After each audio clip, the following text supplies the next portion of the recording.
Bom dia, na graça e na paz do Senhor Jesus, povo de Deus. Vamos continuar nossa leitura bíblica. Vamos então ler 1 Crônicas capítulo 11. Abra sua Bíblia e acompanhe a leitura da palavra de Deus, que agora nós entramos no assunto que é o principal assunto do livro de 1 Crônicas, que é o reinado do rei Davi. Vamos à leitura? 1 Crônicas 11, a partir do verso 1, todo Israel reuniu-se com Davi em Hebrom e disse: somos sangue do teu sangue. No passado, mesmo quando Saul era rei, eras tu quem liderava Israel em suas batalhas. Então, o cronista não conta a história de Davi lá como pastor de ovelhas. Agora ele já começa a história de Davi com ele já em Hebrom, né? Depois da morte de Saul, Davi se estabeleceu em Hebrom, né?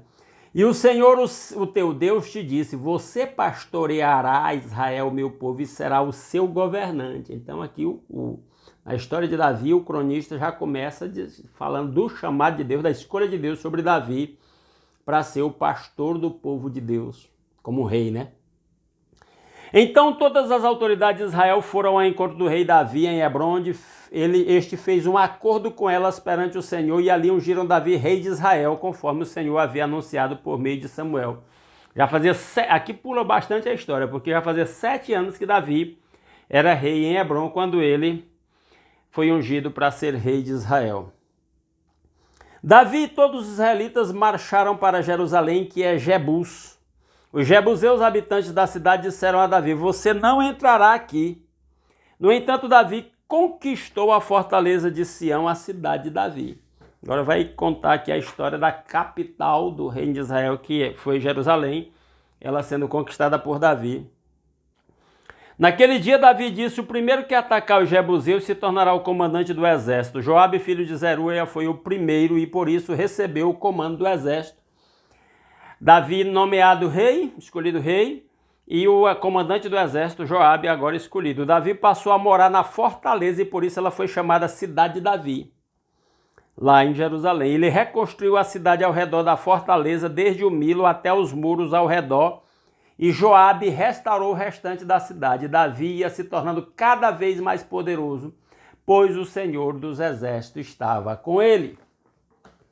O segredo aqui é: o Senhor dos exércitos estava com Davi. Você crê que o Senhor Jesus está conosco, como ele disse lá em Mateus 28, 19. Eis que eu estou convosco todos os dias até a consumação dos séculos. O sucesso de Davi dependia dessa certeza de que Deus estava com ele, e o nosso sucesso, aos olhos de Deus, depende da nossa certeza de que Cristo está presente em nossa vida. Estes foram os chefes dos principais guerreiros de Davi, que junto com todo Israel deram um grande apoio para estender o seu reinado a todo o país, conforme o Senhor havia prometido. Esta é a lista deles. Aí vai falar dos principais guerreiros de Davi. Jezobeão, o Acmonita, chefe dos oficiais, foi ele quem, empunhando sua lança, matou 300 homens numa mesma batalha. Vai falar das façanhas desses homens, que eram os principais guerreiros do exército de Davi. Depois, Eleazar, filho de Dodô, de Aoi, um dos 3 principais guerreiros, ele estava com Davi na plantação de cevada de Paz-Damim, onde os filisteus se reuniram para a guerra. As tropas israelitas fugiram dos filisteus, mas eles mantiveram sua posição no meio da plantação. Eles a defenderam e feriram os filisteus, e o Senhor lhes deu uma grande vitória. Ele vai falar de várias façanhas de guerras desses principais guerreiros de Davi. Quando um grupo de filisteus estava acampado no vale de Refaim, 3 chefes do batalhão dos 30 chefes principais do batalhão de Davi foram encontrar Davi na rocha que há perto da caverna de Adulão. Estando Davi nessa fortaleza e o destacamento filisteu em Belém, Davi expressou seu desejo: quem me dera me trouxessem água da cisterna que fica junto à porta de Belém. Então aqueles 3 infiltraram-se no acampamento filisteu, tiraram água daquela cisterna e trouxeram-na a Davi. Mas ele se recusou a bebê-la, em vez disso derramou-a como uma oferta ao Senhor. Olha a façanha aí, né? Davi suspirou querendo beber da água que tinha na cisterna da porta de Belém, mas os filisteus estavam lá, e esses 3 homens guerreiros aí foram lá e enfrentaram os filisteus e trouxeram água, mas Davi, temente a Deus, ofereceu a água em culto, em oferta a Deus. Ele considerou que beber aquela água era beber o sangue daqueles representava, porque eles correram o risco de morrer, né? Verso 19, longe de mim fazer isso, ó meu Deus, Davi dizendo. Disse Davi, esta água representa o sangue desses homens que arriscaram a própria vida. Eles arriscaram a vida para trazê-la e não quis bebê-la. Foram essas as proezas dos 3 principais guerreiros. Isso aí mostra a grandeza do rei Davi e a sabedoria dele. 20. Abisai, o irmão de Joabe, era o chefe do batalhão dos 30. Com uma lança enfrentou 300 homens e matou-os, tornando-se famoso como os 3. Foi honrado 2 vezes mais do que o batalhão dos 30 e tornou-se chefe deles, mas nunca igualou-se aos 3 principais guerreiros. Os 3 primeiro da lista que já foi lida, né?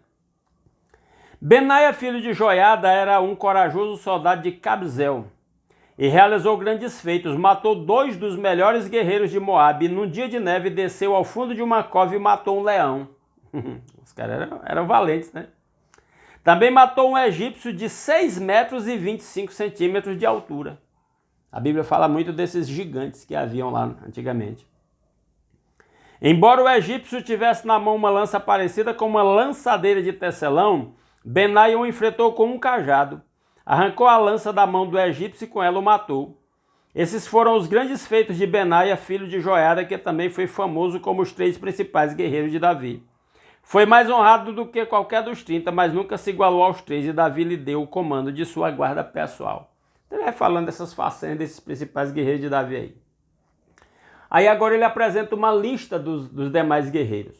Os outros guerreiros foram Azael, irmão de Joabe, Elanã, filho de Dodô de Belém, Samote de Aror, Elés de Pelon, Ira, filho de Iques de Tecô, Abiezer de Anatote, Sibecai de Uzate, Lai de Aoi, Marai de Netofate, Elede, filho de Baná de Netofate, Tai, filho de Ribai de Gibeá de Benjamim, Benaia de Piratom, Urai dos riachos de Gaás, Abiel de Arbate, Asmavete de Baurim, Eliaba de Salbão, os filhos de Azem de Gizom, Jonatas, filho de Sage de Arar, Aião, filho de Sacar de Ará, Elifal, filho de Ur, Éfera de Mequerate, Aías de Pelon, Erzo de Carmelo, Narai, filho de Esbai, Joel, irmão de Natã, Mibar, filho de Agri, o amonita Zeleque, Narai de Berote, escudeiro de Joabe,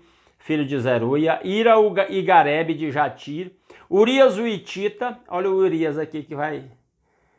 A história trágica do pecado de Davi foi contra Urias.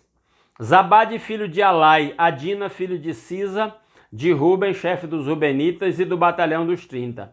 Anã, filho de Maaca, Josafá de Mitene, Uzia de Asterote, Sama e Jeiel, filho de Otão de Aroé, Gediael, filho de Sinri, seu irmão Joá de Tis, Eliel de Maave, Jeribai e Josavias, filhos de Elnaão, Itma, um moabita, e Eliel, Obed e Jazem de Mesoba. Esses são os principais comandantes, do exército de Davi. Vários deles são contados as façanhas que eles realizaram nas guerras, mas aí traz a lista final dos principais guerreiros de Davi para mostrar a força do exército do rei Davi. Tá certo? Amanhã a gente continua a leitura da história do rei Davi, né? Sua firmeza no trono, a grandeza do seu reino, as conquistas, né? A gente vai lendo tudo isso aí. Mostrando que ele era um homem segundo o coração de Deus e que Deus fez coisas incríveis por meio de Davi e seus exércitos.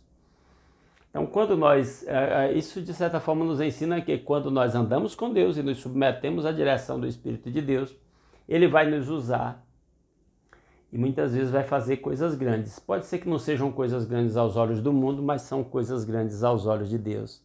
E que Deus mesmo seja glorificado. Amém? Amanhã a gente tá de volta aí, não saia sem deixar um like nesse vídeo, compartilhar aí nas suas redes sociais, né, nos seus grupos de WhatsApp e outras redes sociais onde você possa compartilhar, tá bom? E continue orando por mim, mês de julho, estou de viagem com a minha esposa aí nas férias. Que Deus abençoe grandemente a sua vida. Até amanhã, 5h30 da manhã.